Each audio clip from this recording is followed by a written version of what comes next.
dhulm, na hii si katika matendo mazuri ya ayuha muslimun, na katika matendo au katika maksad khalqi al-insan. Kwa hiyo mwanadamu ameumbwa kwanza ili amwamini Allah subhanahu wa ta'ala, kisha atende matendo mazuri aliyoyaamrisha Allah subhanahu wa ta'ala kupitia mtume wake Muhammad sallallahu alaihi wasallam, aliyoamrishwa katika Qur'ani na Sunna, na vile vile manabii kabla ya mtume sallallahu alaihi wasallam wote wameamrisha katika matendo mazuri. Na al-maqsad al-thalith, jambo la tatu, as-sabr. Katika maisha yako yote ni subra. Maisha yako yasipokuwa na subra, basi utafanya yafuatayo.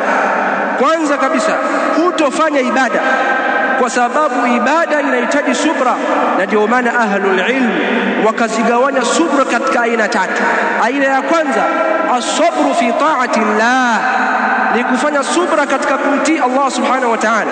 Ukiamka alfajr ni subra, kwa sababu usingizi mzito, wakati mwingine kuna baridi, lakini unahitaji subra.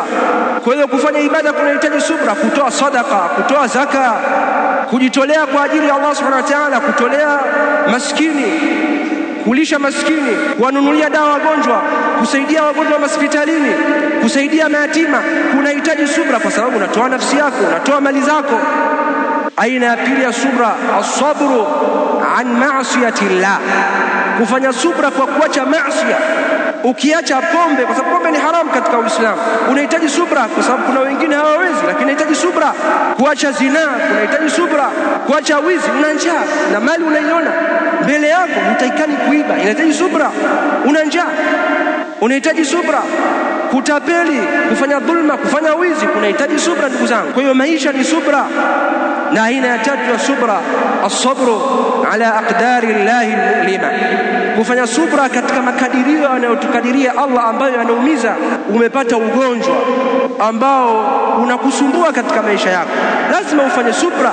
Usipofanya subra, utaenda kwa waganga, utapiga ramli, utaambiwa mamako ndo anakuroga, babako anakuroga, unarudi unaamini babako anakuroga, unafanya uhasama na babako, mnagombana, unamtukana mamako, mnagombana. La budda min as-sabr, lazima uwe na subra. Ukipata msiba, subra. Biashara zako zinayumba, subra. Usianze kudhania fulani amekupiga kijicho, fulani amekuroga, usifanye hivyo.